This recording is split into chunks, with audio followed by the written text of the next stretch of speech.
오늘 본문의 배경은 남왕국 유다가 이제 정말로 망하는 그런 상황이 오늘 본문 속에 펼쳐지고 있습니다. 하나님은 늘 우리에게 경고하십니다. 우리는 자꾸 교만을 뭘로 교만이라고 합니까? 목이 뻣뻣한 걸 교만이라고 그러죠. 저 사람 인사할 줄도 몰라.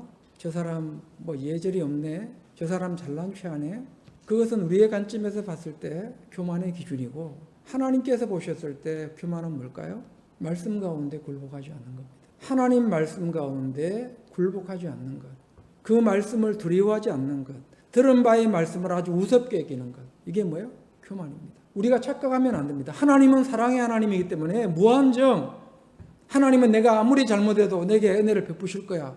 물론 하나님은 우리에게 은혜를 베푸십니다. 그러나 우리가 그것을 믿고 우리가 하나님을 그런 분으로 알고 자꾸만 하나님을 우롱한다면 그 죄는 하나님 앞에 결코 용서받을 수가 없습니다. 하나님은 어떤 죄도 용서하시고 어떤 사람들도 다 품으시지만, 우리가 지난번에 말씀드렸죠. 그 중에는 어떤 사람이 있습니까? 돌이켜 회개하지 못하게 하기 위한, 돌이켜 회개하는 것을 하나님께서 막으시는 이런 엄청난 저주에 놓이는 그런 사람들도 있음을 우리는 말씀을 통해서 이미 들은 바가 있습니다. 그래서 우리는 어떤 상황 가운데서도 하나님 앞에 교만한 심령이 되지 않기를 원합니다. 말씀 가운데 순종하지 않는 것이 교만입니다. 하나님의 말씀은 늘 살아 역사합니다. 하나님의 말씀은 늘 살아 있습니다. 우리가 듣든지 듣지 않든지 하나님은 개의치 않습니다. 하나님은 분명 말씀합니다. 너가 살고 싶으면 생명을 택할 것이고, 너가 죽고 싶으면 저주를 택할 것이라는 겁니다. 죽음을 택할 것이라는 겁니다. 살고 싶으면 내 말씀을 택할 것이고, 너가 죽는 길로 가고 싶으면 끝까지 내 말을 우습게 여기고 하나님 원치 않는 길에 서 있을 것을 성경은 누누이 하나님의 선지자들을 통해서 우리에게 말씀하고 있습니다. 자, 우리가 지난번에 그런 말씀 들었죠. 에스겔 선지자를 통해서 주신 말씀이 뭐예요? 출애굽 1세대가 광야에서 다 죽었죠. 그럼에도 불구하고 하나님은 그들이 죽기까지 만나를 주셨고, 뭘 주셨어요? 메추라기를 주셨습니다. 그런데 하나님은 그들을 이미 광야에 나오기 전에, 광야로 끌어내기 전에 이미 어디에서 다 죽이려고 했습니까? 출애굽 전에 애굽에서 다 죽이려고 했습니다. 왜? 싹수가 노란 민족이었습니다.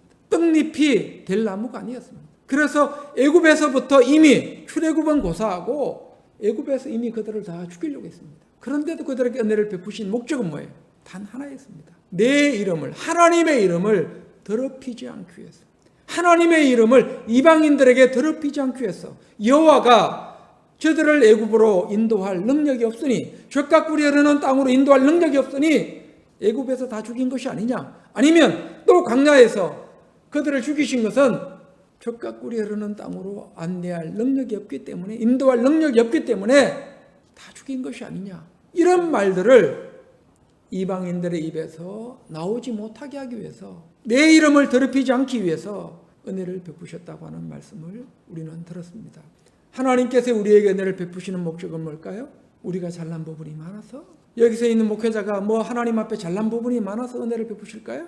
천만의 말씀입니다. 하나님의 이름을 더럽히지 않기 위해서. 귀양이면 우리는 하나님의 이름을 더럽히지 않기 위해서 우리에게 오시는 그 은혜보다는 어떤 은혜를 받아야 되겠습니까? 욥에게 하나님께서 복을 주셨던 것처럼, 다윗을 내 마음에 합한 자라고 칭하셨던 것처럼 우리에게 그런 은혜가 주어지기를 원합니다. 우리는 실망하지 않기를 원합니다. 우리는 부패한 사람들입니다. 옆에 사람들을 보면서 자꾸 실망하지 않기를 원합니다. 이미 이 구약의 역사가 증명하고 있습니다. 인간의 완악함을, 인간이 얼마나 부패했는지 이미 증명하고 있습니다. 그 부패한 인간들을 보면서 우리가 낙심하고 좌절하고, 왜 저 사람은 저렇게 살까? 왜 저 사람은 저거밖에 안 될까? 거기에 우리는 웃고 우는 그런 존재가 되지 않기를 원합니다. 이미 성경이 우리에게 뭘 말씀하고 있습니까? 이미 우리는 어떤 존재예요? 그만큼 타락한 존재입니다. 하나님의 은혜로, 보혈의 은혜로 우리는 살아갈 뿐이지, 사실상 그 누구에게도 우리의 존재는 어떤 존재로 비춰집니까? 아무리 하나님의 말씀을 받았다 할지라도, 말씀대로 살아가는 크리스천이라 할지라도 우리의 존재는, 우리의 본성은 바로 육적 이스라엘이 가졌던 그런 본성에서 별반 차이가 없다는 사실을 우리가 기억해야 됩니다. 다만 우리는 주님의 은혜, 보혈의 그 은혜를 힘입어서 주님의 그 보혈의 은혜가 타락한 나를, 완악한 나를, 교만한 나를 하나님의 사람으로 변화시켜 줄 것이라고 하는 그런 기대를 가지고 그런 은혜를 사모하며 우리는 살아갈 뿐입니다. 오늘 본문을 보면 남왕국 유다가 이제 망하는 그 현장이 오늘 본문에 펼쳐져 있습니다. 그런데 하나님은 어떤 분입니까? 참으시는 분이죠. 우리는 2번, 3번 참고 잘 참았다고 합니다. 7번 참으면 많이 참았다 그래요?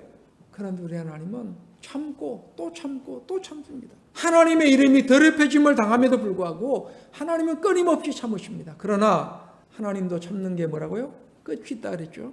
결국 나라가 망한다고 하는 것은 뭐예요? 그들이 그들의 죄가 그게 달했다는 것을 의미합니다. 그래서 이제 이 남왕국 유다가 바벨론에 의해서 나라가 망하게 됩니다. 우리 한번 그 부분을 보겠습니다.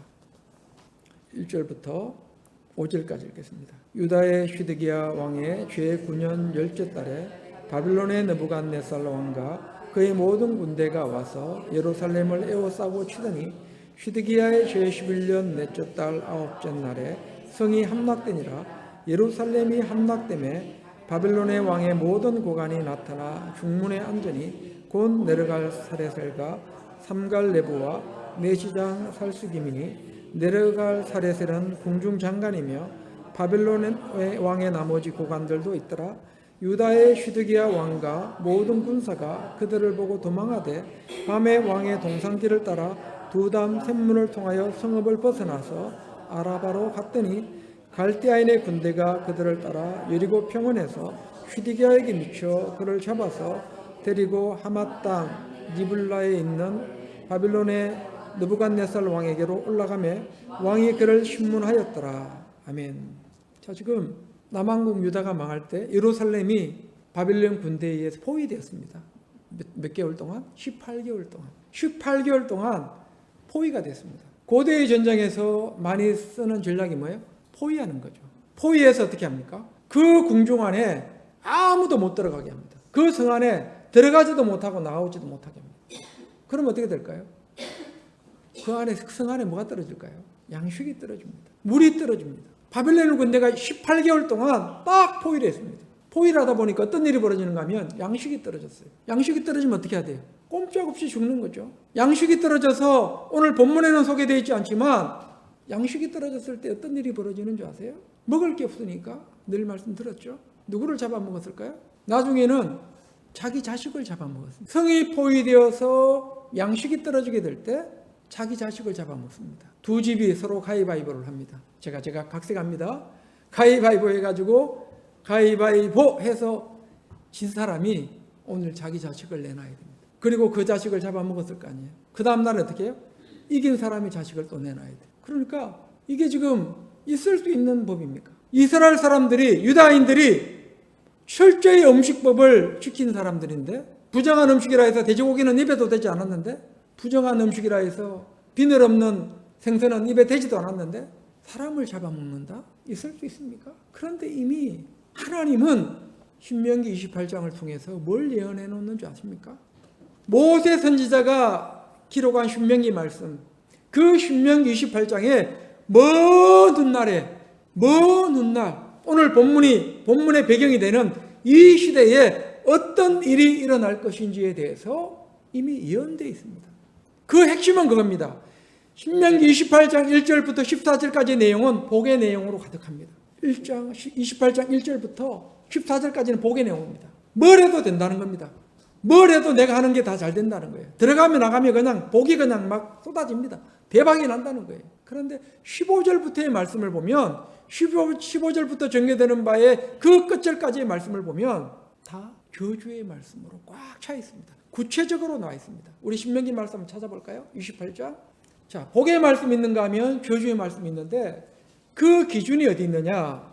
아주 기준은 간단합니다. 하나님의 말씀에 따라 사느냐? 그 말씀을 등 뒤에 버리느냐? 단 하나입니다. 우리 신명기 28장 1절부터 한번 읽겠습니다. 자, 제가 읽겠습니다. 내가 내 하나님 여호와의 말씀을 삼가 듣고 내가 오늘 내게 명령하는 그의 모든 명령을 지켜 행하면 내 하나님 여호와께서 너를 세계 모든 민족 위에 뛰어나게 하실 것이라. 자, 하나님의 약속은 뭐예요? 세계 모든 민족 위에 뛰어나게 하실 것이라. 조건이 뭡니까? 휘켜 행하면. 행함입니다. 아는 것이 아닙니다. 하나님 말씀대로 살면 복 받는데, 하나님 말씀대로 살면 뭐가 잘 된대. 단순하게 아는 차원이 아니라 어떻게 행하는 겁니다. 행하는 겁니다. 자, 믿음은 뭐예요? 행하는 겁니다. 내가 손해볼 줄 알면서도 그것이 하나님의 뜻이라면 그 자리에 서는 것이 뭐예요? 믿음입니다. 우리는 간혹 가룟 유다를 손가락질하죠. 아유, 저 가룟 유다 은 30에 예수님을 팔아먹었어. 노예 한 사람의 몸값을 받고 예수님을 팔아먹었어. 손가락질합니다. 오늘날 우리는 예수님을 팔지 않습니까? 가룟 유다는 노예 한 사람의 몸값을 몸값을 받고 팔아먹었지만 우리는 얼마에 예수님을 팔아먹습니까? 우리는 예수님을 팔아먹는 자리에 있어서는 안 됩니다. 내가 손해보는 자리에 있다 할지라도 우리는 그 자리에 설 수 있어야 됩니다. 그게 믿음입니다. 내가 망하는 자리에 있다 할지라도 그것이 믿음을 위한 것이라면 차라리 망하는 것을 택해야 됩니다. 내가 사는 것을 택하는 것이 아니라 그것이 하나님께서 원하시는 믿음이라면 내가 죽을지언정 내가 망할지언정 우리는 망하는 자리에 서야 합니다. 그렇게 될 때 하나님은 우리에게 뭘 주셔요? 은혜를 주십니다. 다시 일어설 수 있는 힘을 주시고 다시 일어서서 갈 수 있는 길을 우리에게 제시한다는 사실을 알아야 됩니다. 하나님은 오늘 분명히 말씀합니다. 1절 다시 읽겠습니다. 내가 내 하나님 여호와의 말씀을 삼가 듣고 내가 오늘 내게 명령하는 그의 모든 명령을 지켜 행하면 내 하나님 여호와께서 너를 세계 모든 민족 위에 뛰어나게 하실 것이라. 내가 내 하나님 여호와의 말씀을 충정하면 이 모든 복이 내게 임하며 내게 이르리니 성읍에서도 복을 받고 들에서도 복을 받을 것이며. 자, 이렇게 뭐예요? 대박의 약속을 하나님은 하고 계십니다. 그런데 15절부터 68절까지 끝절까지 전개되는 바의 말씀을 보면 다 뭐예요? 저주의 말씀으로 꽉 차 있습니다. 우리 한번 15절부터 보겠습니다. 내가 만일 내 하나님 여호와의 말씀을 순종하지 아니하여 내가 오늘 내게 명령하는 그의 모든 명령과 규례를 지켜 행하지 아니하면 이 모든 저주가 내게 임하며 내게 이를 것이니. 이 모든 저주가 어떻게 한다고요? 너에게 따라다닐 것이다. 그 저주가 어떤 저주입니까? 반대죠. 성읍에서도 들에서도 저주가 임하는 겁니다. 뭘 해도 망하는 겁니다. 뭘 해도 안 되는 겁니다. 자, 그런데 우리 28장 52절부터 보겠습니다. 저주의 내용 중에 이제 오늘 본문의 배경이 되는 저주가 나옵니다. 52절부터 시작. 그들이 전국에서 내 모든 성읍을 에워싸고 내가 의뢰하는 높고 견고한 성벽을 다 헐며 내 하나님 여호와께서 내게 주시는 땅의 모든 성읍에서 너를 에워싸리니. 보세요. 그들이 하나님 말씀에 불순종했던 이유가 어디 있을까요? 예루살렘 성벽, 예루살렘 성을 아주 어떻게 했습니까? 신성시했습니다. 이 예루살렘은 하나님께서 임재하시는 곳이기 때문에, 그리고 이 예루살렘 성전은 하나님의 임재가 충만한 곳이기 때문에 어떤 이방인도 이 예루살렘을 넘볼 수 없다는 겁니다. 자, 지금 그 이야기를 하고 있는 겁니다. 52절 다시 읽겠습니다. 그들이 전국에서 내 모든 성읍을 에워싸고 내가 의뢰하는 높고 견고한 성벽을 다 헐며 내 하나님 여호와께서 내게 주시는 땅의 모든 성읍에서 너를 에워싸리니. 내가 적군에게 에워싸이고 맹렬한 공격을 받아 곤란을 당함으로 내 하나님 여호와께서 내게 주신 자녀 곧 내 몸의 소생의 살을 먹을 것이라. 54절. 너희 중에 온유하고 연약한 남자까지도 그의 형제와 그의 품의 아내와 그의 남은 자녀를 미운 눈으로 바라보며 자기가 먹는 그 자녀의 살을 그 중 누구에게든지 주지 아니하리니. 이는 내 적군이 내 모든 성읍을 에워싸고 맹렬히 너를 쳐서 곤란하게 하므로 아무것도 그에게 남음이 없는 까닭일 것이며. 자, 이미 모세 선지자를 통해서 출애굽한 후에 출애굽에서 이제 가나안 땅을 목도에 두고 있는 출애굽 2세대에게 1세대는 이미 다 죽었습니다. 하나님의 말씀에 불순종해서 출애굽 1세대는 광야에서 다 죽었고 40년 동안 이제 출애굽 2세대 젖과 꿀이 흐르는 땅을 밟을 그 2세대에게 주신 이 신명기 말씀에 먼 훗날에 되어질 저주의 말씀이 기록되어 있습니다. 이 말씀이 어떻게 돼요? 그대로 이루어졌다는 겁니다. 자, 그러고 보면 구약의 역사는 어디로 흘러갑니까? 저주로 흘러갑니다. 그들은 생명을 택하지 않습니다. 하나님을 택하지 않습니다. 생명의 근원인 하나님을 택하는 것이 아니라 이 세상을 택합니다. 우상을 택합니다. 내 손과 내 팔과 내 다리의 힘을 의지합니다. 내 머리의 지혜를 의지합니다. 우리는 이런 어리석은 선택을 하지 않기를 원합니다. 자, 지금 오늘 본문에는 소개되어 있지 않지만 이렇게 18개월 동안 성이 포위되었을 때 그 성 안에서는 어떤 일이 벌어졌어요? 이런 일이 벌어지고 있었습니다. 이런 일이 벌어지고 있었고, 이런 와중에 이제 성이 함락되었을 때 이 마지막 왕, 남왕국 유다의 마지막 왕 시드기야는 지 혼자 살겠다고 도망갑니다. 하나님께서 가만두실까요? 나라를 망가뜨린 이 장본인을 그냥 두시겠어요? 그냥 두실 리가 없죠. 오늘 본문을 보면 어떤 일이 벌어집니까? 예리고 평원에서 잡혀가지고 자기가 보는 눈앞에서 자기의 자식들이, 왕자들이 다 죽임을 당하고, 그 다음에 어떻게 됩니까? 자기의 두 눈입니다. 한쪽 눈이 아니에요. 두 눈이 다 뽑힌 채 바벨론 땅으로 포로로 끌려갑니다. 이게 뭐예요? 하나님의 말씀을 버린, 하나님의 말씀을 없인 여긴 사람의 끝이었다는 사실을 우리는 알아야 됩니다. 그러면 하나님은 이 시드기야에게 말씀하지 않았을까요? 하나님은 예레미야에게 거듭거듭 말씀하셨습니다. 그리고 이 시드기야도 하나님의 말씀을 들었습니다. 우리 한번 예레미야 21장을 가보겠습니다. 예레미야 21장 다 같이 21장 1절에서 2절 다 같이 읽겠습니다. 시작. 여호와께로부터 예레미야에게 말씀이 임하니라. 시드기야 왕이 말기야의 아들 바스올과 제사장 마아세야의 아들 스바냐를 예레미야에게 보내니라. 바벨론의 느부갓네살 왕이 우리를 치니 청컨대 너는 우리를 위하여 여호와께 간구하라. 여호와께서 혹시 그의 모든 기적으로 우리를 도와 행하시면 그가 우리를 떠나리라 하니. 자, 지금 21장의 배경도 뭔가 하면 똑같이 남왕국 유다가 예루살렘 성이 누구에 의해서? 바벨론 군대에 의해서 포위되었을 때입니다. 자, 지금 이 시점은 이미 나라가 망하는 쪽으로 가고 있는 시점입니다. 1차 침략이 기원전 605년도에 일어납니다. 바벨론 군대가 기원전 605년도에 침략해서 다니엘과 그의 친구들을 포로로 이미 끌고 간 이후입니다. 그리고 2차 침략 때 에스겔 선지자가 포로로 끌려갔습니다. 이제 21장의 배경은, 또 우리 오늘 본문 39장의 배경은 뭐예요? 3차 침략입니다. 3차 침략. 그러니까 바벨론이 3번에 걸쳐서 침략을 했는데 1차 침략 때 기원전 605년에 우리가 잘 알고 있는 다니엘, 그의 친구들 포로로 끌려갔고, 2차 침략 때 에스겔 선지자가 끌려갔습니다. 그리고 3차 침략 때 이제 정말로 예루살렘을 어떻게 해요? 바벨론 군대가 초토화시키려고 합니다. 이 시점에 시드기야도 이제 두려웠습니다. 자기가 하나님 앞에 한 짓이 있을 거 아니에요. 하나님 앞에 행한 짓이 있을 거 아닙니까? 자, 우리는 하나님 앞에 섰을 때 두려움으로 서면 안 됩니다. 자, 오늘 마지막 찬양의 내용이 어떤 내용이에요? 사도 바울의 신앙 고백입니다.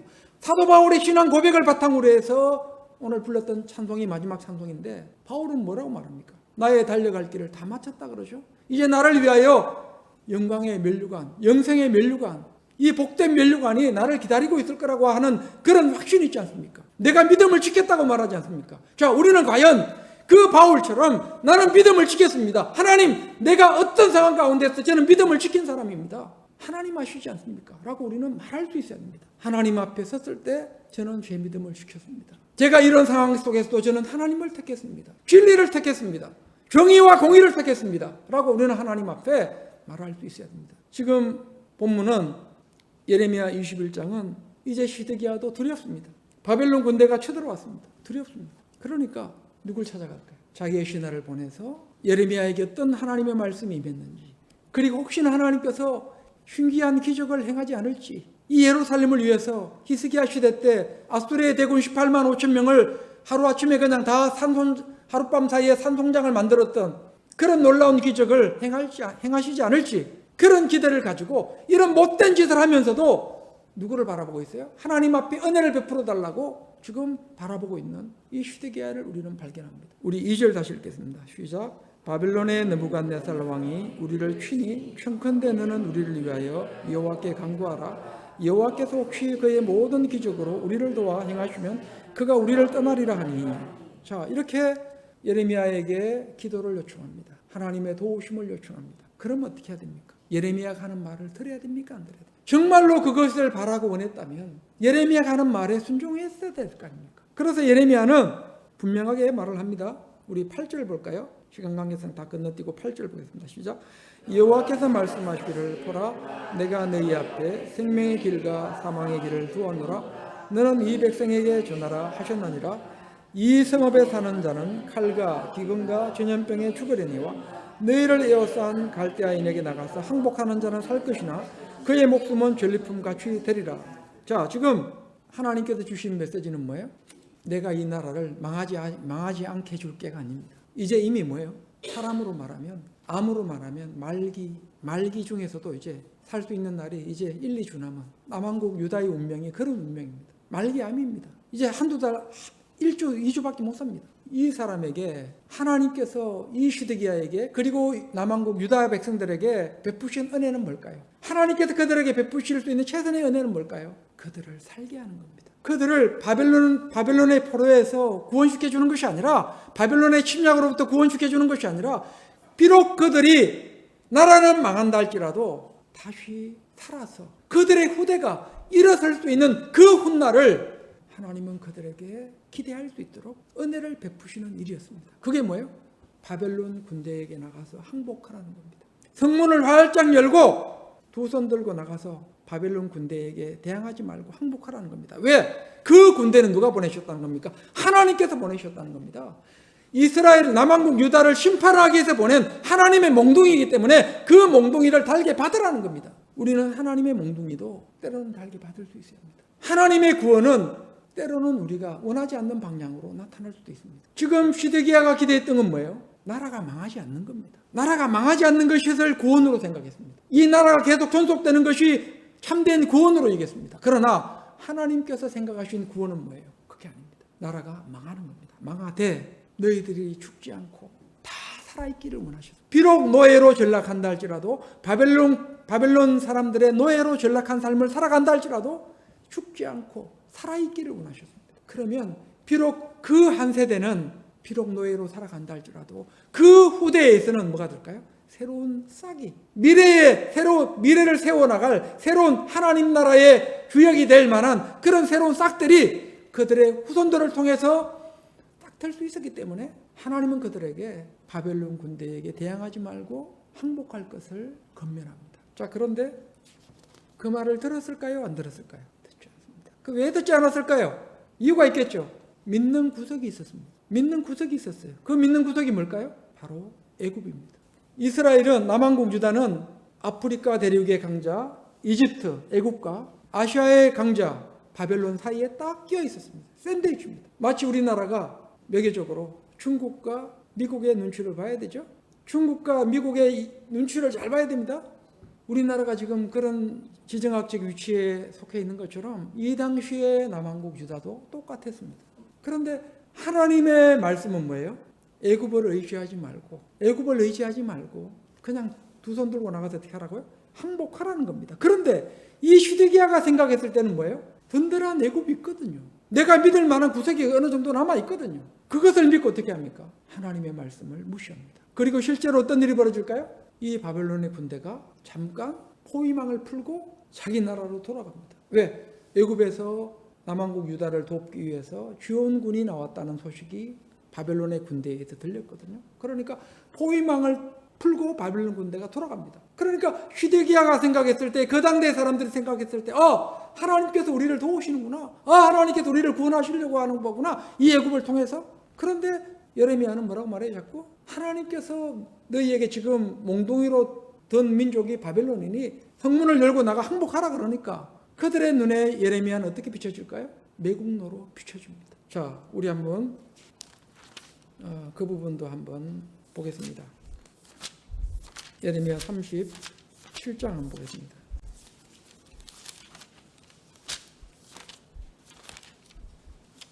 자, 37장 읽기 전에 34장을 읽겠습니다. 34장 준비가 됐나요?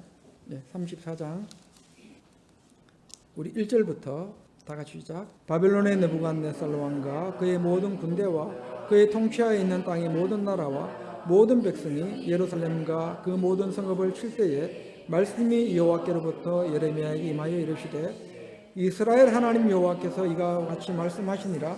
너는 가서 유다의 시드기야 왕에게 아뢰어 이르기를 여호와의 말씀에 보라 내가 이 성을 바벨론 왕의 손에 넘기리니 그가 이 성을 불사를 것이라. 내가 그의 손에서 벗어나지 못하고 반드시 사로잡혀 그의 손에 넘겨져서 내 눈은 바벨론 왕의 눈을 볼 것이며 그의 입은 내 입을 마주 대하여 말할 것이요 너는 바벨론으로 가리라. 자, 지금 이런 말씀이 이제 전해지니까 그들이 어떻게 할까요? 예레미야를 통해서 주신 말씀을 이행하는 척합니다. 어떻게 한다고요?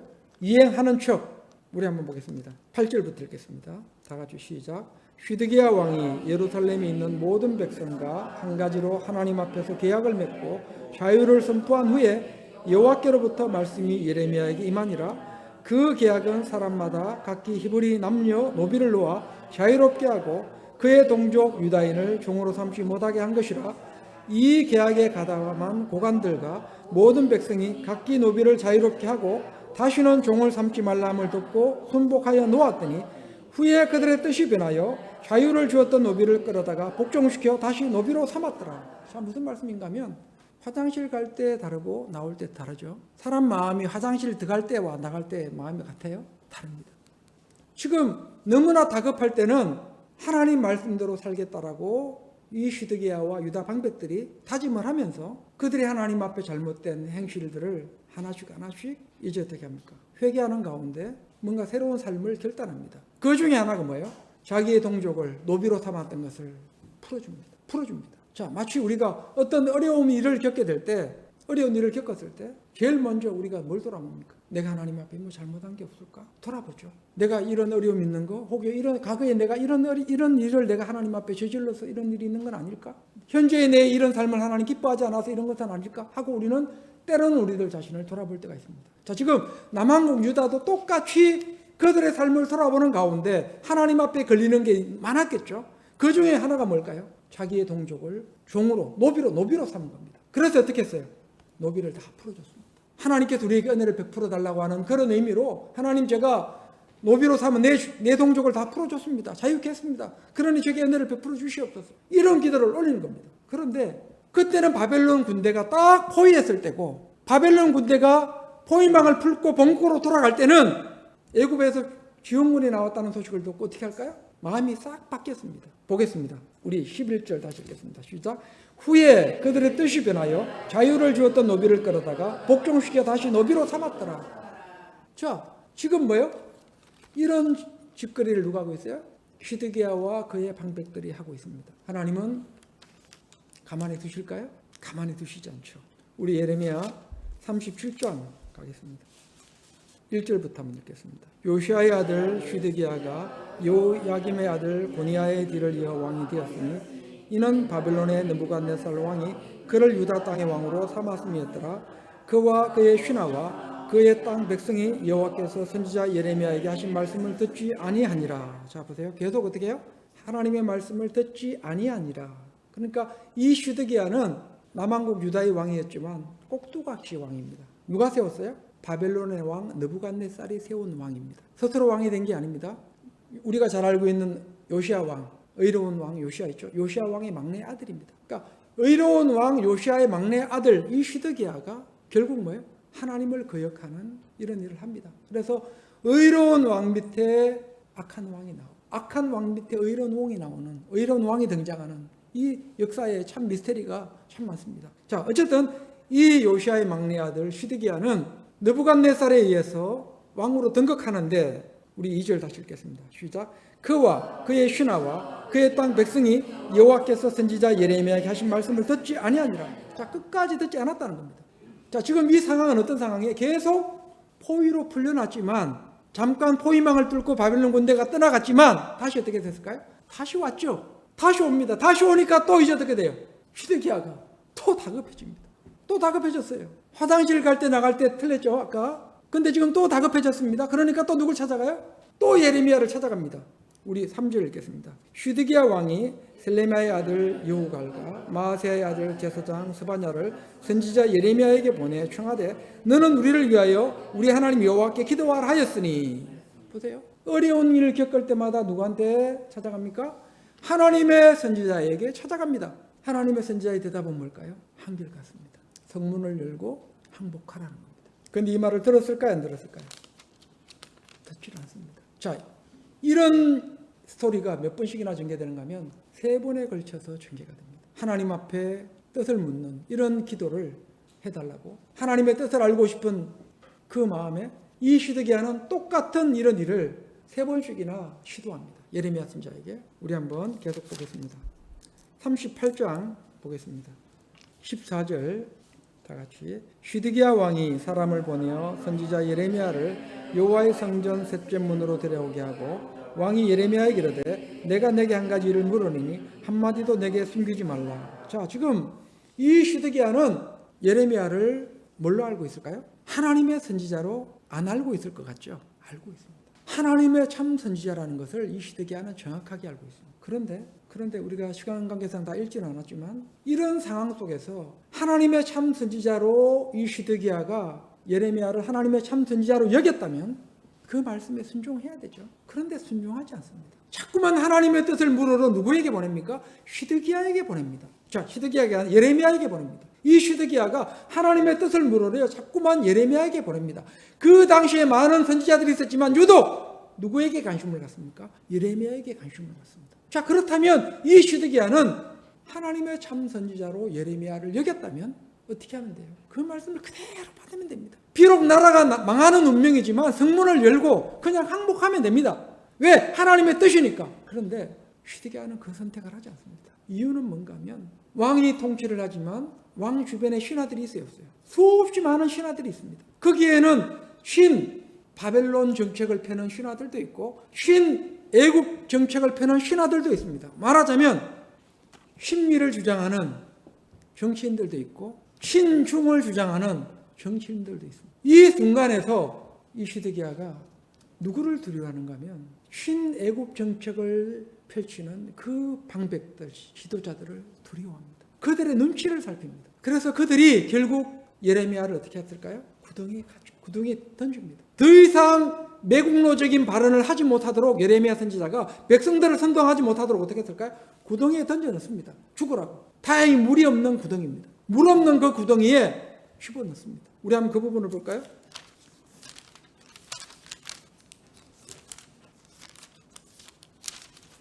자, 우리 39장 본문으로 하겠습니다. 본문에 가보면 이제 그 장면과 관련된 스토리가 전개됩니다. 우리 15절부터 보겠습니다. 시작.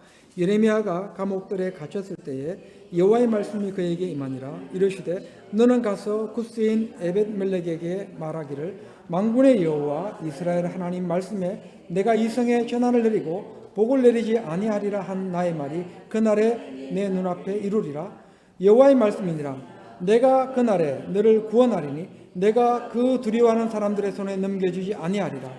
내가 반드시 너를 구원할 것인즉 내가 칼에 죽지 아니하고 내가 노략물같이 내 목숨을 얻을 것이니 이는 내가 나를 믿었음이라. 여호와의 말씀이니라. 자, 지금 시드기야에 대한 이야기가 전개되다가 갑자기 누가 나와요? 에벳멜렉이라고 하는 한 사람이 등장합니다. 그런데 이 사람은 어떤 사람이에요? 구스 사람입니다. 이방 사람입니다. 이방인입니다.